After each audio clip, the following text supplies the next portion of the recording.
This is Whirlpool presents ESPN Cricinfo T20 Timeout, powered by Dell. The Sunrisers Hyderabad and the Royal Challengers Bangalore all set to make their debut in this IPL.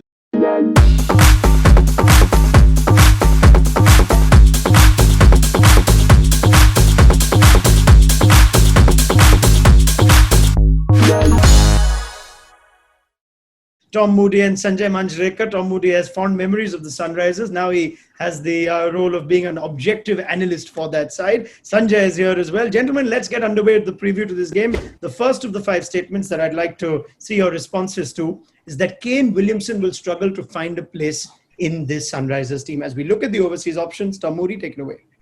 Yeah, I personally think early on we'll see Kane Williamson play. And a lot of that's to do with the fact that I think Nabi will come into the tournament as the wickets slow up and start to turn.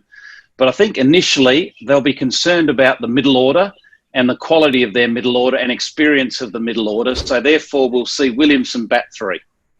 Sanjay, we got a glimpse of that, Faf du Plessis and the importance in that opening day. Are you in agreement with Tom? Absolutely, 100% agreement, nothing more to add. It's interesting because someone like Mohammad Nabi comes off such a good CPL. He'll have to wait his turn. We'll find out.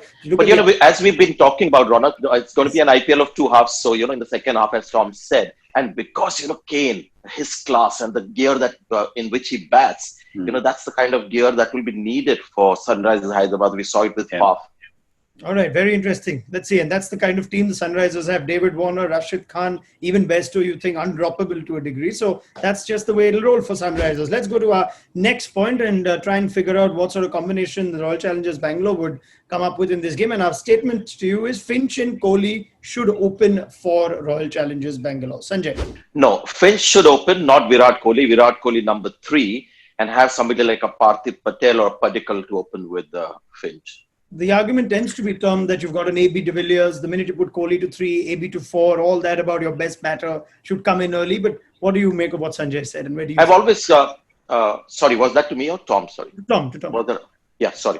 Yeah, well, for 2 in a row, I'm going to actually agree. So we're both on the same page here, Sanjay. Where I think we'll see Parthiv Patel start purely because I think the experience that he offers. Yep. I just really like the look of Kohli 3, de Villiers 4. 2, obviously, game changers. And I think Parthiv, that experience at the top and the left-handedness is also vital. Yes, we look at the numbers as well. Parthiv Patel, who tends to be one of those conversations that polarize Royal Challengers Bangalore fans, but the numbers aren't as bad, right? Decent numbers, 46 innings as an opener, nearly 1,200 runs, an average of just under 25, a strike rate of 135. Devdutt Padikkal has emerged as a potential candidate to open for RCB. Let's wait and see what the first 11 looks like, but you've heard what Tom and Sanjay think. Our next point is pretty much answered by the first point. Hyderabad are still very dependent on Warner and Bairstow.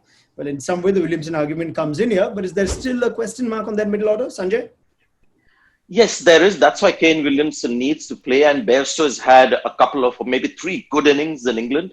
But can we expect the same Bairstow that we've seen in the last season? I'm not so sure with Warner. You can, expect him to be consistent. Bairstow, time will tell on these kind of pitches. That's why you need somebody like Kane Williamson. Manish Pandey is an improved player. He's an improved player in the sense that his confidence in the last couple of seasons has grown as a T20 player. So not so dependent on Warner and Bairstow, I feel.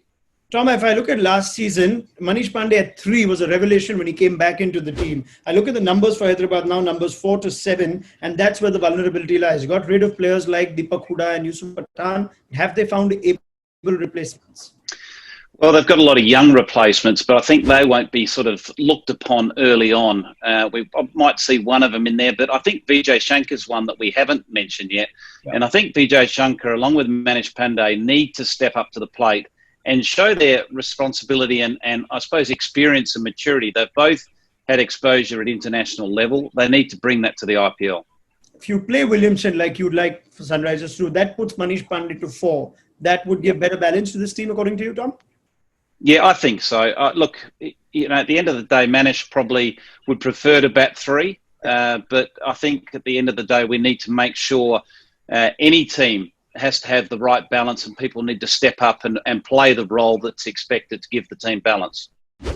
All right. Our next statement is something that the Royal Challengers Bangalore would be dearly hoping actually comes true now that they've moved away from the Chinnaswamy Stadium. Will a new venue be a boon for Bangalore's bowlers? Sanjay. So we've been talking about RCB as in, their core hasn't changed. When you look at the death bowling, those issues still remain. Spin bowling will still, they'll depend on Chahal and Washington Sundar. They'll be delighted that they're not bowling at the Chinnaswamy Stadium. But what is different with RCB? When I look at it, maybe Finch at the top could make a difference. And if they play Zampa regularly, then he adds a bit of X factor in their bowling. Tom. Yeah, I think that the venue change will benefit them. They still are weak, and I agree with Sanjay there. They're weak with their defensive bowling. Their attacking bowling is good. I think they've got the ability to take wickets, but when it comes to defending, that's where they've fallen short. But I think away from Bangalore, a bigger venue like Dubai Stadium is going to benefit them, because those mishits that go for 65-metre or 62-metre sixes will be caught on the boundary. Right. Also, another point, Ronak, the outfield that we saw in the first game, because it seemed a little slow. A lot of batsmen playing the punch shots, and I was watching on TV expecting that to go for a boundary, just having the Indian sort of visuals of Indian grounds and fast outfield didn't happen. So maybe, every score that you see, if the outfields continue to be like that, you have to add maybe 10, 15 runs more.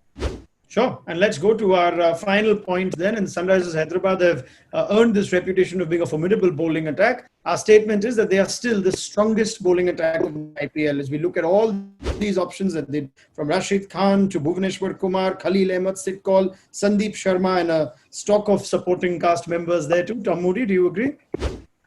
Well, I better put the patch on my eye, because I was the one that built that out of the auction. So I think that the strength of the Sunrisers attack is to do with the diversity it's got. It's got a lot of options for matchups, and it's got great Indian pace bowling depth. So if there's any injury or form issues with regards to the pace bowling department, they've got all bases covered. Sanjay, there's this theory of Bhuvaneshwar Kumar not quite the same bowler he was 2 seasons ago. Sanjay, you yourself have mentioned Rashid Khan is played differently by batsmen now. So does this statement still hold good? Sunrisers the best bowling unit in the IPL?